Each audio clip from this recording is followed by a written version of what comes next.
I'm Neil deGrasse Tyson, your personal astrophysicist. In studio is Eugene Merman. Eugene. Hello. You're a funny guy, Eugene. Thank you. Anybody ever tell you that? I've heard it occasionally, mostly my mom, some people on the web. You're extremely knowledgeable as well as likable. A couple of people on the web. Today we're doing Cosmic Queries. Mm-hmm. Cosmic Queries themed to evolution. Yeah. Evolution. Now, stars evolve, the universe evolves, but that's generally not what people are going to be asking us about. No. So I did not want to do this alone. I gotta get backup on this. So I combed the halls of the American Museum of Natural History and found one of its leading evolution experts. And he's a paleoanthropologist. Something like that. Dr. Ian Tattersall. Ian, welcome to Star Talk. Hello, thanks. And thanks for joining us for our Planet of the Apes show. That was good to have you on there. Oh, that was fun. And now we can take it to a new place, finding out all about evolution and humans and all the like. Ian, you've written 20 books in your life. Would you start when you were 6? What? No, I've just been trying to catch up for the last 30 years. All right. Yeah. 20 books. And your latest one, How We Became Human? What was that? Did I get that right? The latest one published was called Masters of the Planet, about how we became human, trying to explain how the human species emerged. How we emerged. Okay, I might have some questions about that as we go on.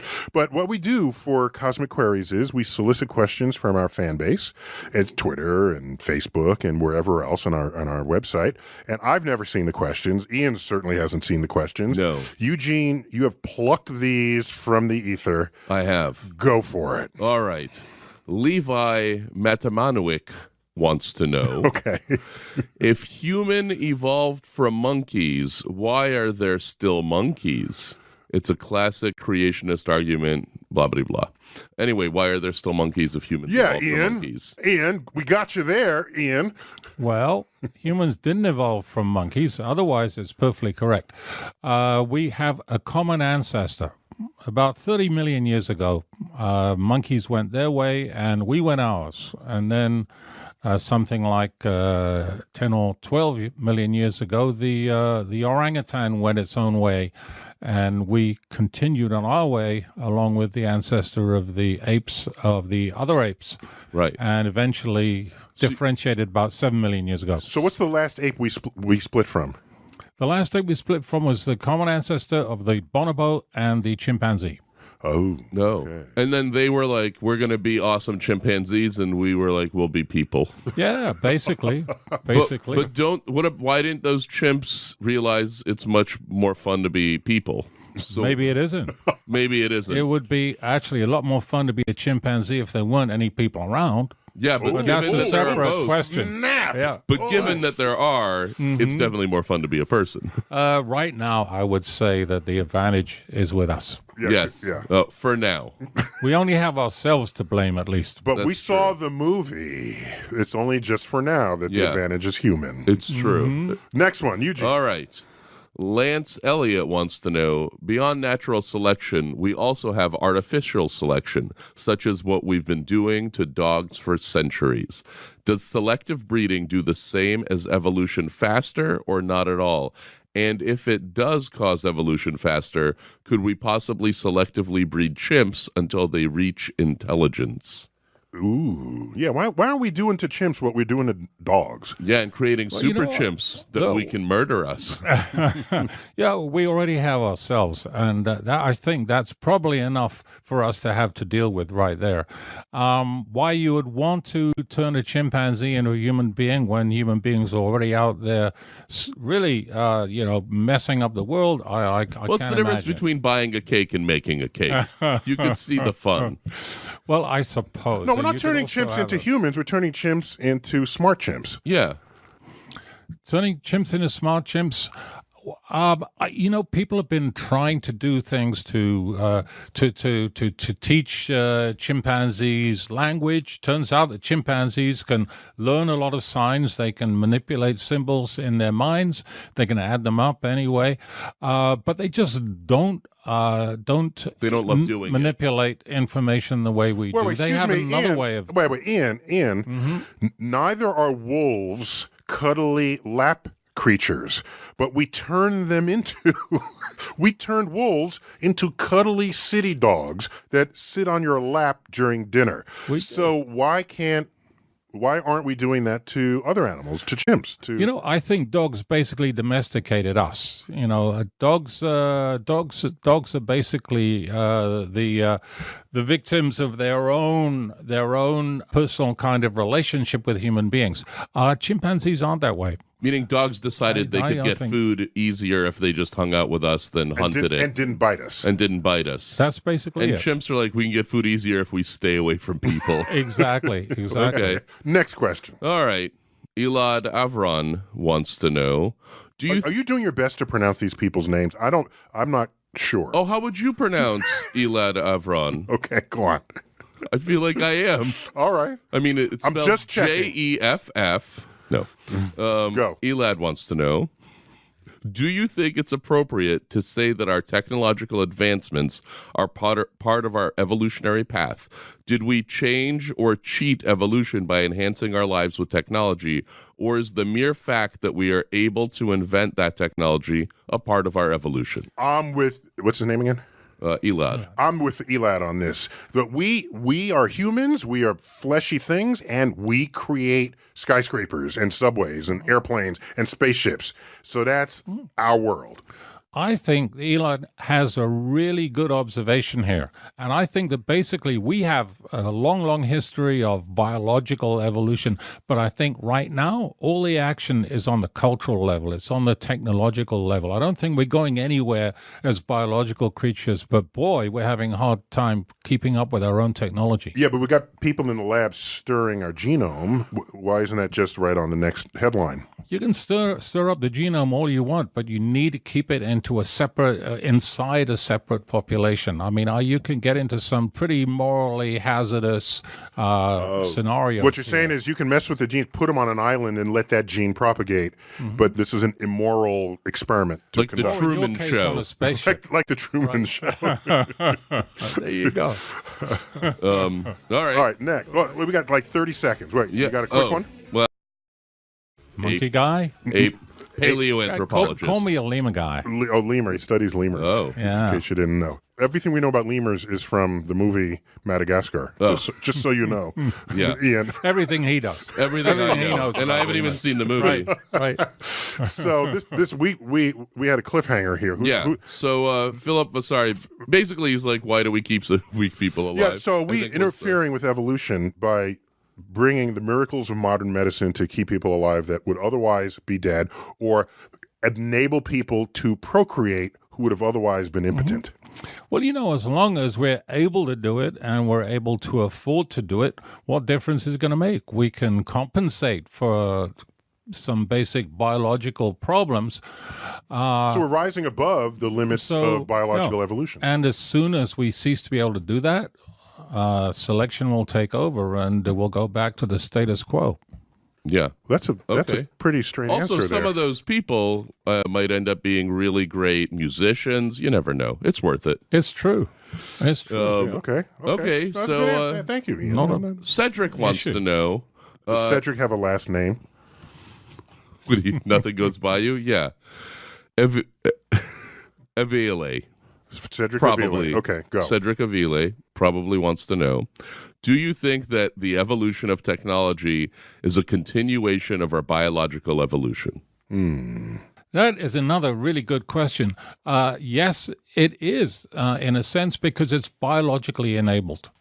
I think our biological evolution, as long as we're a huge population like we are today, is not going anywhere. But you can see change all around you on the technological scene, and this is where the action is going to be in future. Okay, just to be clear, when you said we're all here together, there's a deep implication there. We're not spawning branches of ourselves that could then speciate differently. We're all interbreeding, so we're in this together in the same sandbox. Totally. Is that a fair characterization? Absolutely. Of what you just said? So because of that, what can we do for ourselves? We now evolve our technology. Exactly. Okay. All right. Cool. All right. Cool. Ian knocking them out. Fernando Soares wants to know, in current human populations, a clear selection pressure isn't... Fernando Soares? What does that name say? Where's his name? Right there. Yeah, Fernando Soares. Okay. What are you I thought maybe you put some accent in it. Fernando Help a the break. guy. Answer Fernando a break. What's his question? Go. What's his question? Sorry, no, Neil. How would you pronounce S-O-R-S? I'm Soares. curious. Soares. Oh, interesting. Okay. I might say Soares. Sure. Fernando Soares. You might. Okay. But Go. I'm pretty sure he's from Oh, you Jersey. did it. Anyway. He's from Jersey. All right. All right. Anyway, in current human populations, a clear selection pressure isn't observed for certain genotypes over others. Most people can leave offspring. How will this affect human evolution? Well, as I was just saying, I think it means that we're not going anywhere biologically, that essentially that we're static biologically until demographic circumstances change. But meanwhile, there's a lot going on in the cultural sphere to keep us amused. So you're saying the X-Men franchise isn't totally realistic? Totally unrealistic. Okay, Wait. So what that says is because we all interbreed and we have airplanes to do it all around the world. The next time we would... That's why we made airplanes, to fly around having sex. We didn't want... There was no branch of the human species unmated with. Exactly. Thing is, as soon as you have the airplane, everything possible happens. Okay. Yeah. Exactly, but you also spread disease faster and Absolutely. at jet speed. But so it means if we speciate, it's going to be because we send colonies to Mars or on generational ships to other star systems. Well, you're not going to like this because I think, yes, but, theoretically, you could send a colony into Mars which was small and genetically unstable, could incorporate innovations, and could speciate. But they'd be so far away that they would have no relevance at all to what was going on Earth. What do you mean? They would be... Mars is a long way away. Yeah, but what if they came back and Wait. Ian, that's no different from Australia breaking away from its other mother continent and generating these weird marsupial creatures that you don't find anywhere else on Earth. Same difference. Yeah. We weren't around to see those strange marsupials either until, of course, our Aboriginal Australians got there and made them all extinct in a hurry. The fact is that we are here on Earth and we are on this planet. And as you say, we're all in it together. You send out a colony to Mars. It's so far away. That's what they said about Australia. Australia. Okay. So in 100 years, as a wormhole, I get to Mars for lunch. It's not a convincing point to me. When you can get to Mars for lunch, that'll change the rules. But right now, how long does it take to get to Mars? A long time. How long in... the fastest, 9 months is the 9 fastest. months? Yeah. So you could totally go there and have sex. In fact, if you had sex and flew there, you'd have a kid. You'd have nothing much else to do on the way there. It's true. Well, you could bring Vectrex. You could bring video games. All right. Next question. Nick Mills wants to know, what species do you think Eugene Merman evolved from? Do you think they may still exist and evolve into more Eugene Mermans in the distant future? Well, let's I think think of that's this. a question for Eugene Merman. Yeah. Well, let's think of this. He's a comedy guy. He wrote his college thesis on comedy. So yeah. Okay, you can study anything now. Welcome to America. You can do that. And so if he marries a comedian and they have offspring, what is the genome so randomizable that these kind of experiments are not interesting? The genome is totally unpredictable. You know, it's like the lady who came up to George Bernard Shaw and said, "We should get together with my beauty and your brains. It'll be fine, be great." And then he said, "Well, what about if the offspring gets your brains and my beauty?" Right? So you never know where all this stuff is going. Right. Anyway, I am very special, so thank you, Nick Mills. Okay, Bill Straight wants to know, I've heard some tribes of primates go to war with other tribes. Some have invented spears and slings. Do we have any way of knowing how long it might take them to move up to more advanced instruments of war? I like to think of that question as they've got something. Does the next generation of chimps see that and then improve upon it, the way we do in our libraries and our shared information? Okay. Well, there are no other primates with spears and slings for a start. So Bill Straight is a little wrong. What some chimpanzees do is pass along. We're primates and we have spears and slings, but they don't have. But we are the only primates that do. Okay, so the rest of the primates don't and never had spears and slings. Nope. Okay. Okay. Okay, and they don't have spears because they can't throw? It's interesting. Chimpanzees, for example, they have shoulder joints, which sort of aim upwards. And although they can actually throw fairly accurately, or they can throw something in your direction and it'll pretty much land in your direction, they can't throw very hard. They're very strong, but they can throw things very hard. So even with their long arms, they would never make a good major league pitcher. They'd make terrible pitches. Much better to punch. Chimps are much better punchers. All right. Spike Mike wants to know, can different species of apes interbreed, and if so, will their offspring be fertile? I am asking because I worry about the Bush family. I wanted him to say I am asking for a friend, but can different species of apes interbreed? Well, we all have things that we worry about. Different species of apes today do not interbreed. Can they? Could they? Nobody has tried. Nobody knows. I'm not sure if anybody's tried breeding bonobos with chimpanzees. They might have interbred in the old days before it was recognized that they were different things in zoos, but I don't know about that. But that would scramble the genome at that point. It would scramble the genome in a minor way. The thing is, would an offspring be fully functional with either parental group? And the question is, we've got no idea.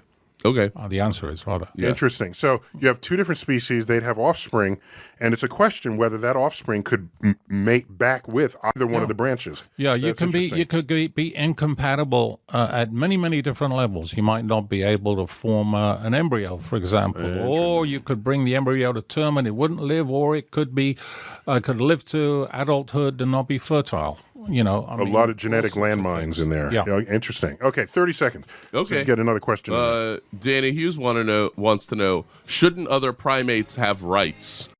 Cosmic queries. So Danny Hughes asked, shouldn't other primates have rights? But they partially do, actually, right?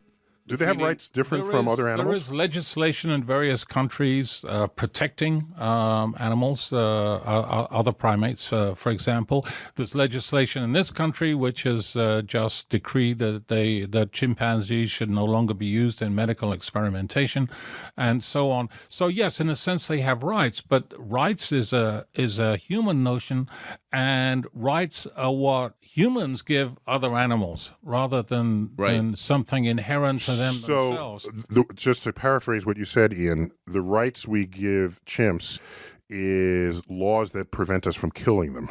Yeah. That's their right. So we can give them that right, but we can't give them the right to happiness or a house. You could give them a right to a decent existence. If this was your judgment, it would be a wonderful thing to do. But you can give them rights to things that they cannot themselves conceive of. Right. Like to enjoy the metaphysical works of Marcel Proust or something. I like that you're like, you can't do that. But they wouldn't even really be able to enjoy even a shorter book. That's right. This is true too. I bet they'd totally get into Curious George. That would be the total and they bestseller. might like the Beatles. But plants like the Beatles. In nature, might is right. No, unfortunately. They like the monkeys, of course. Oh, my. Yeah. Okay. They might. Human beings are the bullies on the block. Yeah. Next question. Okay, Matt Ellie wants to know, Arthur C. Clarke wrote of primates in space to help with tasks. Do you see some primates possibly evolving with humans one day to make a home in interplanetary or multiplanetary cohabitation? I don't like to answer this one under the BDI over here, but in fact, all the roles that are needed in space are much better done by instruments and robots anyway than they are by human beings. Maybe he wrote that before robotics had really taken hold. I feel like we don't have monkeys right now doing traffic anything. stops or anything. Doing anything. Yeah, so I feel like the same way we wouldn't fly them into space. I bet he boats. wrote that after Ham flew in those early chimps in the early space age, because you train them to hit some buttons, and maybe that was his concept of if you were they actually had to hit buttons. While they were up there? I thought so. Wow. Maybe, I don't know. I No wasn't. kidding. That's what I thought, that there was it would turn on and they'd have to react. Really? But because Oh. they're reacting under conditions that a human would then have to react under, Yeah. and they're just checking it. But Wow. I think you're right. We're way No. past that. Yeah, exactly. But he Okay. doesn't know it. Poor Matt. Okay. No, it's not that he doesn't know it. Arthur C. Clarke didn't know it at the time he posed that question. All right. Next. Okay, Alfred C. wants to know, in Rise of the Planet of the Apes, the primates are exposed to a drug which increases their intelligence, allowing them to be more creative and even speak like humans. In order for this boosted intelligence to pass on to offspring, wouldn't the drug have to affect and change the primate's DNA? Is it possible Good one. for a drug to alter DNA? Well, this is true, and there are lots of drugs Planet out of the Apes there. is true. You've heard it here on Star Talk. There you go. I'm going to start taking Alzheimer's medicine tomorrow. There's lots of drugs out there that'll damage your DNA. Oh, really? There are no Probably drugs most of them. available that will have this particular effect on your DNA. Wait, but there are drugs, so you could, with drugs, alter and affect DNA. Theoretically, I suppose you could. Wait. So it would alter your DNA such that you could reproduce with that alteration. So it wouldn't be no. just a local set of changed genes in your body. Oh, well, look, I mean, there is your DNA is a very fragile molecule being damaged all the time by Everything. cosmic rays, by Everything. you So the name it. Fantastic So- Four is realistic. So it's The Hulk is effect, real. The effect isn't realistic. Spider-Man You could is realistically real. hope to damage your DNA. So it's easy to damage DNA, but hard to become superhuman? I would think so. Nah. Oh, well, can't have everything. Okay, John Anderson wants to know, why did humans acquire thumbs through evolution and monkeys were never able to? And is having opposable thumbs the reason why our DNA is 2% different than a monkey's DNA? Wait, they've got opposable thumbs, don't they? Yeah, monkeys have opposable thumbs, but they're not John Anderson says they opposable don't. in the in the very precise way that our thumbs are opposable, and Let the record even show apes that can't do Ian that. is right now tapping each finger with Yeah, his thumb. so they can't hold a gun, but they could maybe hold a rock or a Well, mug. Could they hold a mug of coffee? They have the power grip, but you look at it. Our closest relatives, the apes, their hands are long. They're long and thin. The axis of the hand goes straight up the arm. Our hands are totally or different. stubby things compared The to those. axis of our hand goes across the palm, and it's a different kind of a hand, and it can do different things manipulatively, and it's something that just happened in our lineage and didn't happen in the lineages leaving the monkeys or Wait, so what's is the problem with that the monkeys don't have a space program, that their hands can't build things, or that they're not smart enough to do so? It's an amazing thing that we actually have brains that want us to go into space at the same time as we have hands that allow us to build instruments. Well, to wait, allow so us to monkeys go want to into go into space. space. They just don't have Yeah. the thumbs for it. There you go. Is, I think, I the way don't to look think at it. monkeys want to go into space, frankly. Show me a monkey that's really anxious to go into space. Well, I think I can The show only you a ones that monkey. have been in space are ones that were sent there involuntarily by the Soviets in the 1950s, right? how do you know it was involuntary? Yeah. Plus, I think there was an episode of Curious Most George things in the where Soviet where Union went were into involuntary. in the That's true. I 1950s. can say that that's accurate. I'm Neil deGrasse Tyson, in studio, Eugene Merman, and my friend and colleague, Ian Tattersall, expert on apes and monkeys and lemurs and stuff like that. That's on your business card, isn't it? Yeah. If I had a business card, it probably would be. Right? Put the lemurs first. Lemurs first. And like I said, everything I know about lemurs is from the movie Madagascar. So I hope, are you proud of me great. for that? Oh, man, we're in trouble. Well, I know probably even less. So okay. we're Cosmic Queries, Evolution Edition. Go for it. Okay, Anthony Kelly wants to know, what were the influences in human evolutionary history that enabled us to develop intelligence and an ability to use tools and control environments in such amazing ways? Yeah, what's up with that, Ian? Well, you know, there is no Nobel Prize in paleoanthropology, but if Would there you was like one? whoever could answer this question, especially briefly, would probably win it. It's a very long story. Of 7 million years of evolutionary change, leading from something that was broadly like a chimpanzee to something that we see around us today. And a lot happened in that short time. I don't even know where to start. Well, let me ask you this. That's 7 million years, and we go from whatever we were to what we are now. In another 7 million years, can we somehow selectively breed ourselves or take chemicals or stir our genome to become even smarter? I think that's unlikely. The fact is that evolutionary change occurs mostly in very small populations. Small populations are genetically unstable. New things can become incorporated in them. Like if you stranded a branch of humans on an island or a continent, and no one interbreeds with them for millions of years. Right. You can Well, species- we don't know how long. eagles. We don't know how long it would take, but in principle, yes. If you have a small population on an island, it's almost certainly going to incorporate evolutionary novelties because these novelties keep on spontaneously Manifesting. appearing because of spontaneous changes in the DNA. But you don't see humans evolving significantly. Like we won't have wings in, say, 30 to 50 years. Or a million Certainly not in years. 30 to 50 years. But the fact is that we are now this gigantic population worldwide that Neil's already talked about. And in a population this size, it's practically inconceivable. You could have the fixation of any meaningful new kind of biological adaptation. I got a question. If we have so much DNA in common with all the other life, starting with chimpanzees going down the list, presumably we're vertebrates, so we have DNA in common with all vertebrates at some level, correct? You got 60% of your DNA in common with a banana. With a banana. Really? So therefore, So why am I not as delicious? I mean, why are you not We're not appealing? going into that. Oh my God. Actually, I take it back. I am as delicious as a banana. And appealing. So can I get some props for coming up That was with that? very good. Thank That you. was very pretty good. Thank you. That was. I will. So, Ian, what I ask is, can't you just go into our genome, flick a switch that excites or turns on or off whatever combination necessary to have your offspring have your arms have become wings? Yeah, or people. If it's all there, If you knew what to do, you'd have to do it in 7 billion people. no, Wait, no, really? not in the lab. I would be happy with 5 people with wings and 4 that were bananas. Why do you have to change everyone? Where would you keep them? Where would I keep 4 You people want with to turn bananas? you want to turn people back into bananas? I don't want to turn people a little. I mean, I only found out recently it was possible. So I'd turn like to people try it into just on bananas? one person. Holy moly, this is Or one interesting. Well, one person that hasn't been born I'm yet. How's that? assuming nobody wants to turn their offspring into bananas.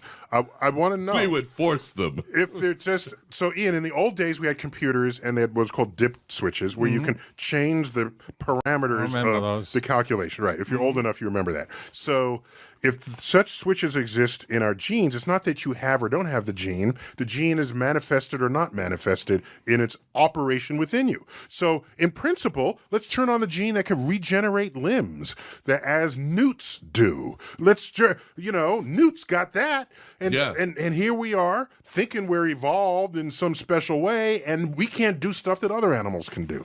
You don't have a technology to do that right now. We have to worry about this and this one down the line. But right now, you can repair genes, you can insert genes, you can do all sorts of things. But you're not going to get a separate population going on its own evolutionary trajectory without isolating it somehow. And that would be probably unacceptable to the majority of people. Yes, let's not enslave a banana people. Banana people. Edition. I'm Neil. Eugene across the table from me, and Ian is our expert on evolution. Eugene, you have one last question before we did the lightning round. What is it? Yes, here's a question. What is Dr. Tattersall's opinion on the theory that Neanderthals slowly died off because of competition with Homo sapiens? Ooh, competitions. That would be competition for food, or are they just slaughtered? It could be competition for food. It could be competition for space. It could be competition for anything. But I believe that any chimpanzee would tell you that Homo sapiens is bad news. And I'm pretty sure that any Neanderthal would have told you the same things. So the Cro-Magnon, I guess, were the ones that kept going after that. The Neanderthals were living in Europe and Western Asia until about 40,000 years ago, when all by themselves, minding their own business until Homo sapiens showed up. Within 10,000 years, they were completely gone. They were gone. It was not a coincidence, in my view. So they weren't just crossbred and we lost the species distinction. They died. Basically, yes. I think there may have been a bit of Pleistocene hanky-panky going on there. And the latest genomic data seems to indicate a slight amount of interchange of genes as all the I like that. mayhem was happening. That's a new move, the Pleistocene hanky-panky. Yeah, that totally. is. That's. I hope one of your books is called that. That's a brilliant idea. It's a brilliant idea. Wait, so- Pleistocene hanky-panky and other stories. So you think they waged war? Waging war, I don't know. We have no Killed everyone evidence they saw. that would, but I can't imagine, knowing how Homo sapiens tends to treat members of its own species, let alone members of other species, I can't imagine that all the encounters between Neanderthals and modern humans were happy ones. Right. Considering one is dead. Yep. Extinct. All right, let's lightning round. But just to clarify, and they bury their dead, the Neanderthal. They did. And interestingly, the very first humans to come into Western Europe where the Neanderthals lived apparently didn't. They may have even learned this from Neanderthals. No. All right. Okay. Well, ready? All right. We're about to go to the lightning round. We have a bunch of questions left and only 3.5 minutes to do them in. Okay. Ian, I briefed you on the lightning round. Uh-oh. Okay. Are you ready? Here we go. Go. Rachel wants to know, do we know what type of primates humans evolved from? Broadly speaking, yes. Neither apes nor humans, but something with characteristics of both. Oh. Next. Fernando Translavia wants to know, if we did in fact evolve from monkeys, what is the reason we lost all of that hair that they had? We didn't actually evolve from monkeys. We have a common ancestor with monkeys, but I don't think humans actually lost their ancestral hairy cover until they moved out into the savannas about a couple of million years ago. So a combination of coats and deserts. Coat in desert, there you go. Okay. I know enough people with You hairy... don't want to wear a coat in a desert. There are enough hairy humans out there that question doesn't apply to all. Okay. Next. Okay, Lynn Lipka wants to know, why do you think there's a lack of evolution evidence within the fossil record? It takes a lot of work to become a fossil. There's actually a lot. Not everybody can become a fossil. Yeah, one No, day. this is true. You Okay. try it. Lightning round. Keep going fast. Oh, Okay. you want the rest of the answer? The rest of the answer hard- would it's be hard to we make- actually have a very good fossil record, Okay, but it's very hard to make a fossil. but it's hard to become a fossil. What fraction of all dead animals become fossils? That is impossible to say, but way south of 1%. Gotcha. Next. Dinosaurs died randomly. Since that may not have happened elsewhere, should we adjust SETI for reptiles? Should we just what for reptiles? SETI, the search for Oh, extraterrestrial SETI life. for Should we be looking for extraterrestrial smart reptiles? lizards? In other planets? That's what I'm assuming the Oh, question he's thinking is. maybe other planets also had dinosaurs, but they would not have died from an asteroid. Exactly. Oh, I see. And so they're smart, Who knows what's happening on other planets? They're so far away that we Let don't me ask know. the question differently. If the asteroid didn't come and the dinosaurs were still here, might they have evolved an intelligence such as what humans have? Dale Russell thought so. He imagined a dinosaur which had become bipedal because many dinosaurs were already bipedal and developed a big brain. Who knows what would have happened? So maybe. Okay, next. Julian Alonso wants to know, what is this missing link I've heard about, and why is it important? Well, if it's a link, it can't be missing. And if it's missing, it can't be a link. So basically, right, there you go. Okay. Viv Cox wants to know, why could humans not have evolved at different places on Earth rather than one? I love that. Oh, or well, life in general. Could life have had more than one genesis around the world? it's not impossible that the same things that gave rise to the life that we're familiar with could have happened on multiple occasions. It's possible that we had multiple early bipeds, but only one lineage survived. Okay. Okay. Great. Next.